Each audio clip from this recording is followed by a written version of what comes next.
전에 전도서 말씀을 드렸습니다. 짧은 인생, 고난 인생, 바람을 쥐기 전에 잠시 취한 기쁨.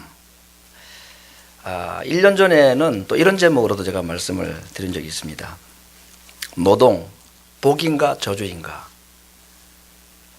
때와 하나님. 기억이 안 나시겠지만 제가 다 설교한 전도서 설교들입니다. 오늘 본문을 제가 전도서 3장 후반부를 읽었는데 이미 2장 후반부와 3장 전반부를 방금 말씀드렸던 그런 제목으로 말씀을 드렸기 때문에 오늘 3장 전체를 설교를 하겠지만 12절 이하의 내용의 말씀을 좀 중심으로 드리고 1절부터 11절에 있는 그 전반부를 잠시 먼저 요약을 하도록 그렇게 하고자 합니다. 먼저 오늘 1절부터 11절을 보면 때와 관련해서 솔로몬이 깨달은 것 세 가지를 말하고 있습니다. 때. 첫째, 세상의 모든 일에 때와 그 목적이 있다. 그 태어날 때가 있고 죽을 때가 있고 죽고 하는 사람을 살릴 때가 있고 또는 안타깝지만 또 죽여야 할 때가 있고 필요해서 내가 찾았고 취했는데 이게 필요가 없어서 버려야 할 게 있고 필요하지만 어쩔 수 없이 내가 내어버리지 않으면 안 되는 일이 있고 이런 때에 대해서 14가지의 이야기를 솔로몬이 하고 있습니다. 두 번째는 그 모든 일에 때가 있는데 그 때를 사람은 알 수가 없다 하는 것이 두 번째 깨달음입니다. 하나님만 아시고 언제 무슨 일이 일어날지 그걸 하나님께 철저하게 비밀에 붙이셨다. 그래서 언제 우리가 어떤 일을 만날지도 모르고 그리고 안다고 해도 그걸 내가 피할 수도 없는 그 인생의 한계에 대해서 그가 두 번째 얘기했습니다. 세 번째는 이렇게 그 때를 모르니까 고생이다. 좀 고상한 표현을 하면 헛고생이고 이걸 조금 더 심하게 표현하면 정말 생고생이고 그보다 더 심하게 말하면 또 무슨 고생이 하나 더 있습니다. 이 인생을 그렇게 솔로몬이 깨달았습니다. 굉장히 지혜로운 사람이라고 성경은 말하고 있잖아요. 때가 있는데 그 때가 모르겠고 그리고 그걸 모르니 내가 하는 인생의 수고가 참 헛되고 수고가 고생일 때가 많았다. 그래서 9절 10절에서 이런 이야기를 하고 있습니다. 일하는 자가 그 수고로 말미암아 무슨 이익이 있으랴. 하나님이 인생에게 노고를 주사 애쓰게 하신 것을 내가 보았노라. 시기와 때를 내가 조절할 수도 없고 닥쳐오는 일에 내가 대처할 능력도 피할 힘도 없고 그래서 헛수고를 하는 일이 참 많았다고 그가 자기의 경험을 가지고 말하고 있습니다. 특별히 하나님에게는 두 가지 시간이 있습니다. 하나는 우리가 살아가는 이 현재 시간이라는 시계가 있고 시계 바늘대로 움직이는 시계가 있고 하나님께는 우리가 경험할 수 없는 또 다른 시계가 하나 있습니다. 그 영원이라는 시계입니다. 영원이라는 세계 시간대가 있기 때문에 이 땅에서 시계 바늘에 의해서 살아가는 우리들이 도무지 이해할 수 없는 그런 세계, 그런 시간대가 있어서 이 땅에서는 영원히 해결되지 않고 깨닫지 못하는 그런 비밀들이 있어서 인생이 더 참 고통이다. 이런 이야기를 하고 있는 것입니다. 그러니까 이런 그 때와 기한에 대해서 그가 그렇게 말하고 난 뒤에 이거 자기 삶에다 적용을 또 세 가지를 통해서 하고 있습니다. 첫 번째는 12절에 이렇게 말합니다. 사람이 사는 동안에 기뻐하며 선을 행하는 것보다 나은 것이 없는 줄을 내가 알았다. 인생이 길지도 않고 언제 어떤 일을 만날지도 모르고 실컷 수고하고 고생했는데 그것이 헛수고일 때가 있고 그런 인생을 어떻게 살아야 될 것인가. 가만 보니까 그저 하루하루 살아가는 삶에 기뻐하고 그리고 악을 행하는 것보다는 착하고 선하게 이 선을 행하다가 사는 것이 잘 사는 것 같다. 인생의 때에 대한 깨달음을 첫 번째 그렇게 하루하루 기뻐하고 선을 행하다가 살아가는 게 참 좋은 것 같다. 두 번째 그의 적용은 13절입니다. 사람마다 먹고 마시는 것과 수고함으로 낙을 누리는 것이 하나님의 선물인 줄을 또한 알았다. 여기 먹고 마시고 수고하는 것, 이 삶이 굉장히 단순하게 보입니다. 그러나 사실은 따지고 보면 이게 인생의 전부라고 해도 과언이 아니죠. 우리가 무슨 여유라든지 여가라든지 문화활동이라든지 이런 고상한 것은 이 먹고 마시고 수고하는 그 일 이외에 우리가 추구하는 삶이긴 하지만 우리 인생을 줄이고 꽉꽉 짜내면 결국 남는 게 뭐냐? 솔로몬이 한 얘기입니다. 먹고 마시고 수고하는 것. 이게 인생이다. 근데 그 인생 가운데서 때를 알지 못하고 잘못하면은 한평생을 헛고생을 할 수가 있으니 어떻게 사는 것이 지혜로운 삶인가? 그의 두 번째 적용은 그 수고 가운데서 낙을 누리는 것. 이게 참 복이다.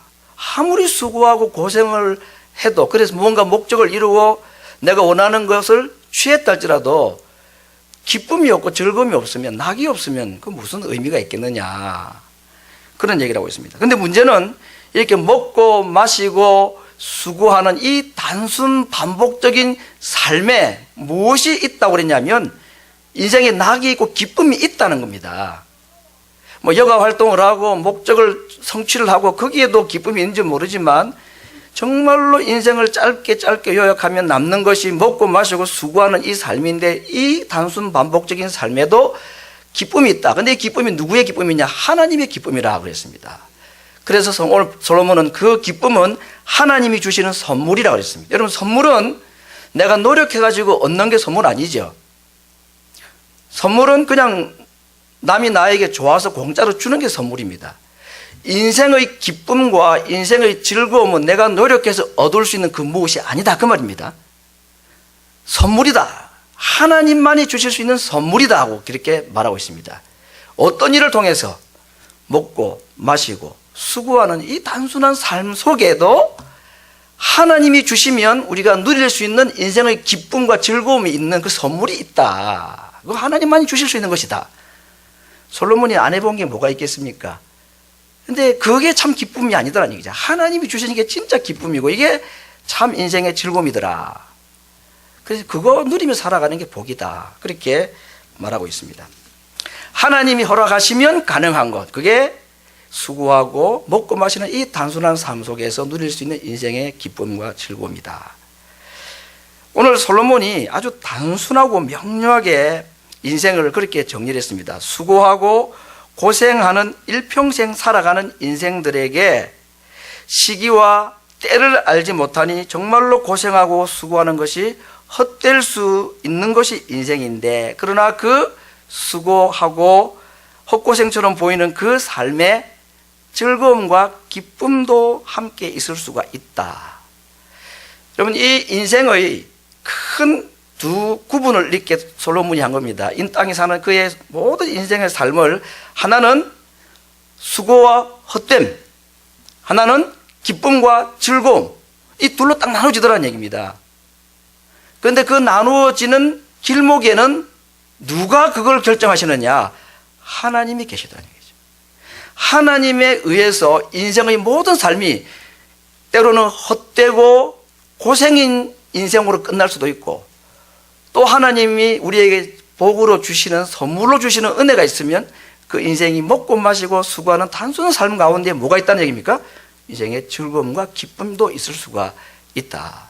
솔로몬이 그걸 깨달았습니다. 세 번째 그가 인생을 깨닫고 어떻게 살기로 다짐하느냐. 14절에 무릇 하나님은 행하시는 것은 영원히 있을 것이라 더할 수도 없고 덜할 수도 없나니. 무슨 말을 하고 싶어 하느냐 하면 하나님께서 어떤 인생에 이 땅에 하나님이 하시는 모든 일, 인생 가운데 일어나는 내게 일어나는 모든 일들, 뭐 지금 대통령 선거가 이 세상의 모든 일들에 더할 것도 없고 뺄 것도 없이 지금 하나님은 완벽하게 자신의 계획대로 이 세상의 모든 일이 일어나도록 하고 계시다. 이것이 영원 불변하다 그랬습니다. 영원 불변하게 하나님은 자신의 뜻을 이 땅에 실수 없이 더할 것도 없고 뺄 것도 없이 하나님은 자신의 계획대로 이 일을 진행하고 계시다. 그런데 지금 누가 대통령이 되느냐? 때를 잘 만나면 대통령이 되는 거죠. 그죠? 예. 그렇습니다. 이 기한과 때를 사람이 모르기 때문에 둘 중에 한 사람은 분명히 떨어질 거 아니겠습니까? 뭐 그 나름대로 의미가 있다고 말할 수 있겠지만 얼마나 허무가 있겠습니까? 정말로. 인생이 그런 겁니다. 솔로몬이 그런 얘기를 그가 다 경험을 한 것입니다. 근데 하나님께서 행하시는 이런 모든 일에 완벽하게 더할 것도 뺄 것도 없는 삶인데, 중요한 것은 오늘 이 하나님께서 더할 것도 뺄 것도 없이 모든 일을 하나님의 계획대로 완벽하게 이루어 가시는데, 오늘 14절 있는 그 후반절 말씀이 중요합니다. 그 다음에 뭐라고 말합니까? 하나님께서 이같이 행하심은 사람으로 그 앞에서 하나님을 경외하게 하려 하심인 줄을 내가 알았다 그랬습니다. 하나님께서 사람에게 자신의 뜻을 더할 것도 뺄 것도 없이 완벽하게 지금 일을 진행하고 계십니다. 그런데 어떤 사람들에게 이게 헛수고고 자기에게 일어난 일이 고생이고, 어떤 사람에게는 기쁨과 즐거움이 되기도 하고, 이게 언제 어떻게 내게 이게 일어날지를 모른다는 얘기죠. 왜 하나님께서 우리를 이렇게 답답하게, 도대체 어떻게 될 것인가, 내 인생이 어떻게 될 것인가, 이게 해도 되는 수고인가 하지 말아야 할 헛수고일까, 이거 모르잖아요. 우리가 왜 하나님이 우리 인생을 이렇게 캄캄한 어두운 것 같이 잘 모르게 이렇게 만들어 놓으셨느냐. 솔로몬이 깨달은 세 번째 인생의 지혜의 적용입니다. 뭐라고 말했습니까? 그 이유는 하나님을 경외하게 하기 위해서 그렇게 했다고 그랬습니다. 대책이 없는 겁니다. 앞길을 모르니까 이게 해도 될 일인지 뭐 하지 말아야 될 일인지, 잘 될 것인지 못 될 것인지, 이 사업을 할 것인가 말 것인가, 정말 캄캄한 답이 없는 인생길을 우리가 평생을 그렇게 살아갑니다. 그래서 어떤 사람들은 끝나고 난 뒤에 참 기뻤고 즐거웠다 내 인생이. 왜? 하나님 주신 기쁨이기 때문에. 어떤 사람은 남들은 다 부러워하는데 정말 힘들고 정말 헛수고했구나, 내 인생이 정말 헛고생했다. 왜 이렇게 사람들이 각각 다르게 반응하고 그렇게 나타날 수밖에 없도록 하나님이 하셨느냐. 어떻게 하라고요? 그렇기 때문에 하나님 경외하며 살라고 그렇게 했다. 이 솔로몬이 깨달은 것이었습니다. 하나님을 경외하게 하기 위해서 이런 일을 하나님이 허락하셨다. 범사에 기한이 있고 때가 있는데 그것을 비밀에 붙이기 때문에 어떻게 하다 보니 헛고생과 헛수고가 될 수도 있고, 세상에 일어나는 모든 일이 내가 이해할 수 없는 일을 만나기도 하고, 앞으로 어떻게 될 것인가 짐작도 못하도록 하시는 이유가 무엇이냐? 딱 한 가지 이유 때문이다. 하나님 의지하라고, 하나님 앞에 겸손하게 그분을 경외하며 살라고 그렇게 하셨다 하는 것입니다. 하나님을 인정하고 그분을 두려워하고 하나님 앞에 겸손하고, 그래서 그 하나님을 믿고 의지하는 자에게 하나님께서는 무엇을 주십니까? 먹고 마시고 수고하는 가운데 인생의 기쁨과 즐거움을 주신다고 그랬습니다. 인간으로 하여금 무지무능하게 하신 이유는 기쁨의 주인이신 하나님만을 의지하고 그 하나님을 경외하며 살게 하기 위함이라고 솔로몬은 실패를 통해서 그 사실을 깨달았습니다. 그렇게 하지 못한 삶을 통해서 하나님께서 왜 인생에 때를 정하시고 그걸 비밀에 붙이시고 때로는 나에게 절망하고 헛수고한 거 고생한 것처럼 만들고 왜 이렇게 하셨는가. 그의 실패를 통해서 그가 깨달은 게 뭐냐. 하나님 의지하며 살아가는 것, 하나님을 경외하며 살아가는 것이 이게 인생의 지혜이고, 이렇게 살아갈 자에게 하나님께서 수고하고 먹고 마시는 이 단순한 삶 가운데서 기쁨을 주시고 즐거움을 주시는구나. 그게 하나님의 선물이라고 그랬습니다. 오늘 첫 번째 이 때와 관련해서 솔로몬이 깨달은 것을 제가 지금 말씀을 드렸습니다. 오늘 읽었던 12절 이하에는 솔로몬이 깨달았던 두 번째 이 땅에서 보았던 헛된 수고, 참 허무함을 소개하고 있습니다. 그건 어디에서 일어나는 일이냐? 법정에서 일어나는 일이라 그랬습니다. 재판장에서 일어나는 일. 16절에 보니까 이렇게 말하고 있습니다. 재판하는 곳에 악이 있고 공의를 행하는 곳에도 악이 있다. 여러분, 세상이 완벽하진 않지만 그래도 옳고 그름을 가려주고 억울한 사람이 없도록 해주는 것이 세상 법정이어야 합니다. 그런데 솔로몬이 정말 재판 잘한 사람 아닙니까? 누가 진짜 엄마인가 아이를 반 쪼개가지고 나눠주라 해가지고 진짜 엄마 가짜말을 가려낸 재판에 아주 탁월한 지혜가 있는 사람인데 이 탁월한 재판관인 출신인 솔로몬도 도무지 이해할 수 없는 재판 법정의 부조리와 비리, 그야말로 유전무죄, 무전유죄. 돈이 있으면 있는 죄도 없고 돈이 없고 권력이 없는 사람은 없는 죄도 뒤집어 쓰는 세상. 그 피해자 중에 혹시 이분에 앉아 계신 분이 계실지는 모르겠습니다만은 영화나 드라마 보면 이런 것이 많이 나옵니다. 그런 영화 참 재밌어요. 그 정말 억울한 사람이 감옥 가는 거 보면 나쁜 놈들, 저 가진 자들, 돈 많은 사람들, 권력 가진 사람들, 그런 너무 분노가 막 일어나고. 근데 이제 영화는 항상 해피엔딩으로 끝나잖아요. 안 그런 경우도 있지만 대체로 이 독자들, 이 청중들의 마음을 기쁘게 해주기 위해서 역전을 시킵니다. 나중에 보면. 그렇죠?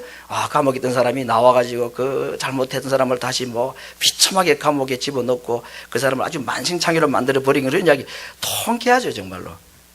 근데 드라마는 그 일이 가능한데 세상은 그렇게 안 되는 경우가 많습니다. 그냥 영원히 누구도 알아주지 않고 억울하게 죽어가는 사람들이 왜 없겠습니까? 솔로몬이 그걸 봤다는 얘기예요. 이걸 보니까 인생이 고생하고 수고하고 한평생 잘할 거라고 수고했는데 아무것도 가지지 못하고 빈손으로 끝나는 것보다 더 불쌍한 거예요, 이게. 이런 억울한 일이 어디 있느냐는 얘기죠. 자기도 명색이 최고의 재판 경력이 있는 사람인데 자기도 해결할 수 없는 문제더란 얘기예요, 이건요. 그걸 보고 그가 이 세상에 이 법정에서 일어나는 부조리, 이거 참 인생이 이런 거구나. 그래서 그럼 어떻게 하란 말입니까? 여러분, 이런 일을 볼 때 우리는 어떻게 합니까? 내가 그런 일을 당하면 내가 가만히 있지 않죠. 사람들을 찾아다니고 억울하면 호소하고 어디 상소를 하고 변호사를 찾아가고 그렇게 합니다. 남이 그런 일을 당한 걸 볼 때도 안타까운 마음은 있죠. 좀 도와주면 좋겠는데 어떻게 할 수 없을까? 이런 생각도 들기도 합니다. 지금 한국이 참 시국이 어지럽습니다만은 80년대만 해도 그렇지 않습니까? 70년대도 마찬가지지만 이 정권의 부패 이런 걸 보면서 젊은이들이 몸에 기름을 끼얹고 불을 질러 분신하는 그런 이야기들, 억울하게 감옥에 들어가서 한 대 때렸더니 죽고 고문당에다가 죽은 이런 이야기들, 그리고 그런들 우리가 열사라고 부르기도 하고 영웅처럼 취급하기도 하고 그런데 그런 사람들이 있습니다. 이 세상에 이 부조리한 걸 볼 때에 우리는 어떻게 해야 합니까? 모른 척하고 가만히 있어야 됩니까? 나섰다가는 내가 오히려 억울한 일을 당하니까 그냥 내 인생 내가 챙겨야지 하고 가만히 있어야 합니까? 아니면 그들처럼 몸에다 기름을 끼얹고 민주를 외치면서 이렇게 죽는 게 잘하는 겁니까? 오늘 솔로몬은 그런 경우에 이 세상의 부조리의 법정의 부패를 보고 어떻게 그는 조신해야 된다고 말하고 있느냐. 이게 인생의 지혜라고 말하고 있는 겁니다. 오늘 솔로몬은 그렇게 말합니다. 그게 세상이다. 그랬습니다. 굉장히 지혜롭고 탁월한 재판관이었던 자기도 해결을 못하는 게 세상 법이더란 얘기죠. 세상에 이런 자기도 해봤는데 될 것도 있지만 안 되는 일도 있어서 못했다는 겁니다. 원래 이런 부조리나 불합리 또는 부도덕이 세상에 있는 것이 당연하다는 것입니다. 왜? 죄가 있기 때문에 그렇습니다. 세상에 죄가 없어지기 전에는 이런 억울한 일이 헛고생도 있지만 이런 억울한 일도 끊이지지 않는 것이 우리가 살아가는 이 죄가 들어온 세상의 현실입니다. 이 세상에는 죄가 있고 죄 많은 세상에는 죄인들이 있기 때문에 이런 억울하고 부조리하고 불합리한 일들이 일어나는 것이 하나도 이상한 일이 아니다 하는 겁니다. 그러면 어떻게 해야 합니까? 그 부조리하고 불합리한 걸 보고 그냥 입을 꼭 다물고 있어야 합니까? 아니면 우리도 몸에 기름을 끼얹고 불을 질러서 내 몸 한번 불살라야 되는 겁니까? 어떻게 하는 것이 옳은 것이냐? 오늘 솔로몬은 그렇게 말합니다. 14절 후반부에 의인과 악인을 하나님이 심판하시리니 이는 모든 소망하는 일과 모든 행사에 때가 있음이라. 의인과 악인을 하나님이 심판하신 때가 있다. 하나님의 심판에 맡겼습니다. 할 수 있는 일은 해야 되고 할 말은 해야 되지만, 그러나 사람이 해도 해결이 안 되는 억울한 일들은 이 땅이 죄가 있는 동안에는 어쩔 수 없는 우리 인간이 당하는 고통 중에 하나입니다. 그래서 내 일도 그렇고 남의 일도 그렇고 특별히 내 일 경우에는 이 말씀을 적용하는 것이 옳다. 하나님은 완전하시고 절대 공평하신 최후 심판자이심을 믿고 내 억울함도 호소하고 이야기하고 바르게 바꾸어 보려고 애를 쓰지만 그래도 안 될 때는 어떻게 합니까? 하나님께 최후의 심판자이신 그분께 맡기는 것입니다. 다른 사람이 당하는 억울함을 보아도 내가 변호해주고 도와주고 애를 써주고 그럴 힘을 용기를 북돋아 줘야 되지만 그래도 안 되는 것이 세상이라 그랬습니다. 세상 법정이 그런 것입니다. 그런 자들을 볼 때 우리가 할 수 있는 것이 무엇입니까? 최후 심판자이신 하나님을 바라보게 만드는 것, 이것이 지혜로운 삶이다. 솔로몬이 그렇게 말했습니다. 제가 여러분이 이게 옳습니다 이렇게 말하는 게 아니고 참 약해 빠진 모습처럼 보이지만 그가 인생을 다 경험하면서 내린 두 번째, 세상의 부조리한 재판 법정에서 일어난 일에 대한 바른 대처법에 대해서 그렇게 말해주고 있습니다. 세 번째, 인생의 또 다른 허무, 또 다른 고통은 죽음입니다. 18절에 내가 심중에 이르기를 인생이 일에 대하여 하나님이 저희를 시험하시리니 저희로 자기가 짐승보다 다름이 없는 줄을 깨닫게 하려 하심이라. 하나님께서 사람들에게 가끔씩 그런 것을 깨닫게 하신다. 어떤 사실을? 내가 뭐 짐승보다 나은 게 없구나.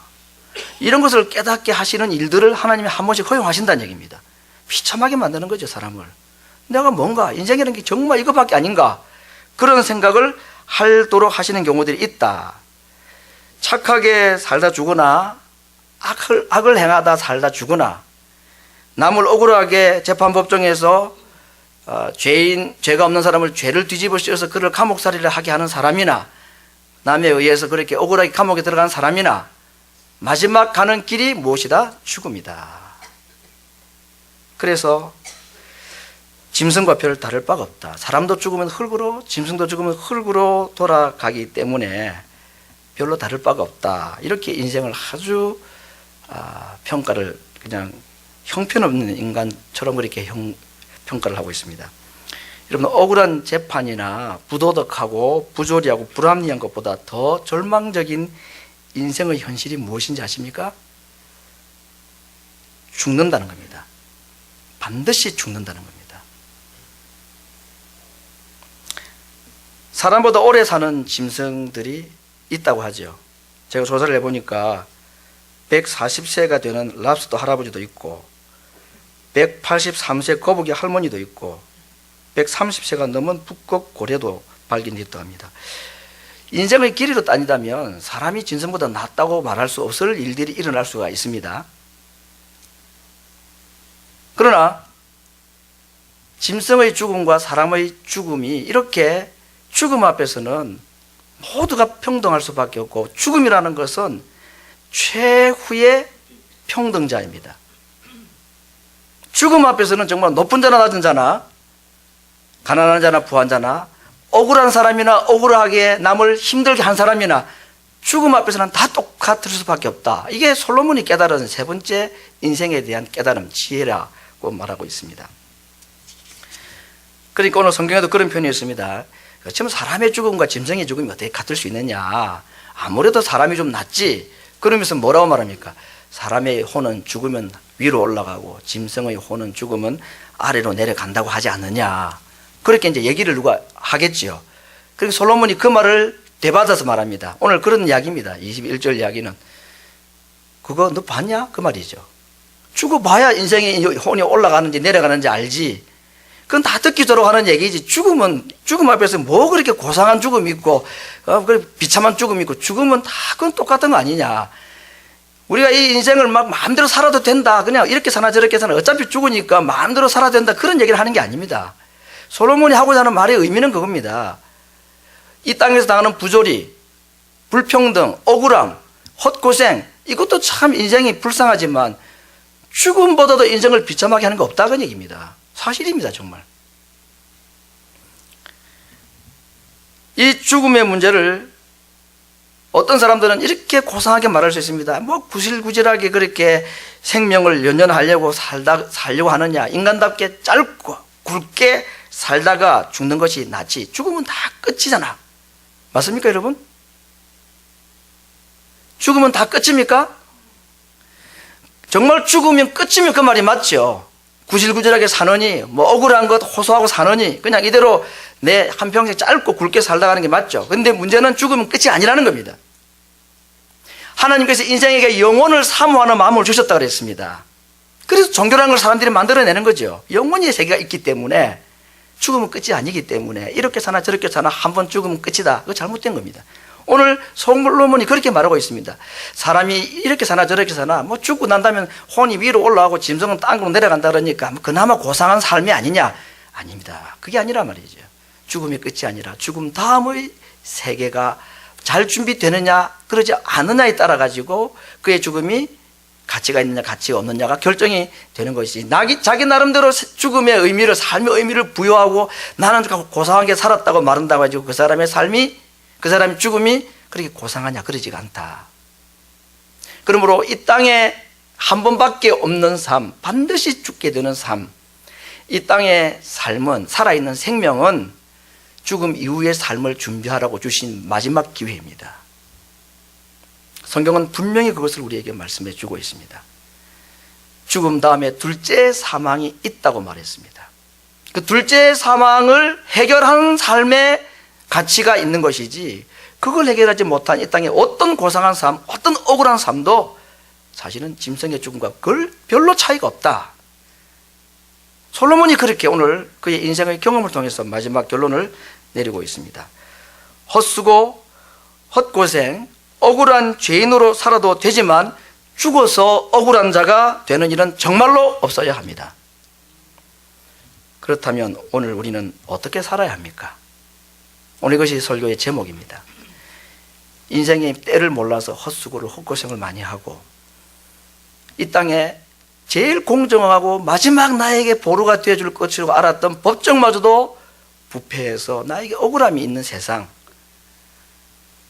그보다 더 비참한 것은 한 번뿐인 인생인데 그렇게 길지도 않은데 고생하고 억울한 일을 당하는 것도 안타까운데 이렇게 살다가 저렇게 살라 한 번 또 죽어야 되는 인생, 어떻게 살아야 되냐? 오늘 그걸 다윗이, 솔로몬이 말하고 있는 것입니다. 22절, 그러므로 나는 사람이 자기 일에 즐거워하는 것보다 더 나은 것이 없음을 보았나니 이것이 그의 분복이기 때문이라. 이거 잘못 들으면은 한평생 어차피 사는 거 즐겁게 평생 살다 가는 게 좋겠나. 그래서 노세, 젊어 노세 이렇게 제일 잘 사는 것인가 생각하고 착각할 수 있지만, 오늘 이 22절에 인생은 그러므로 이렇게 살아야 된다는 이 솔로몬의 이야기는, 그러므로 전도서의 마지막 결론입니다마는 위를 바라보고 창조주를 기억하며 살아야 된다. 이것이 그의 결론입니다. 89씩 짧은 인생, 짐승보다도 짧기도 하고 한 번은 죽어야 되는 인생, 이 땅의 수고가 고생이 되고 또 이 땅의 수고가 정말 보상받지 못하는 헛수고가 될 수가 있고, 법정에서조차도 사람들로부터 내가 억울한 일을 당할 수도 있고, 이것이 인생이지만, 그러나 다음 세계를 준비하며 살아간다면 그것은 후회하는 인생이 아니다. 창조주를 기억하고 천국을 바라고 이 땅을 살아가는 자에게 하나님께서 먹고 마시고 수고하는 그 가장 기본적인 삶을 통해서도 인생의 즐거움을 선물로 주신다. 이것이 오늘 인생에 대한 솔로몬의 결론입니다. 여러분, 수고와 슬픔이 있는 인생, 억울함이 있는 인생, 잘 살고 정상적으로 살아도 8, 90 인생, 어떻게 살아야 합니까? 수고하고 애써도 만족이 없는 인생, 내가 만든 가짜 기쁨이 아닌 하나님께서 주시는 인생의 즐거움으로 살아야 합니다. 솔로몬도 해결하지 못하고 부도덕하고 부조리한 세상 속에 살아가는 우리들, 최후 심판자이신 하나님 바라보고 살아야 합니다. 반드시 한 번 죽는 인생, 죽음 이후에 있는 삶을 준비하며 영혼을 사모하며 살아야 합니다. 이것이 인생을 살아가는 가장 지혜로운 방법이라고 실패를 통해서 자신의 경험을 통해서 우리에게 소개해 준 솔로몬의 인생 고백서입니다. 오늘 이 아침에 우리가 함께 기도할 수 있기를 원합니다. 인생이 다 그런 세 가지의 삶을 우리가 다 살아가는데 이 수고 가운데서 절망이 아닌 하나님을 바라보는 믿음을 주셔서 수고와 억울함과 질병과 죽음 앞에 살아가는 불쌍한 인생이 아니라 하나님 주시는 기쁨을 가지고 살아가고 최후 심판자이신 하나님을 믿으며 억울함을 이기고 죽음마저도 이길 수 있는 부활 소망을 가지고 하나님 나라를 소망하며 살아가는 인생이 되기를 위해서 같이 한번 기도하겠습니다.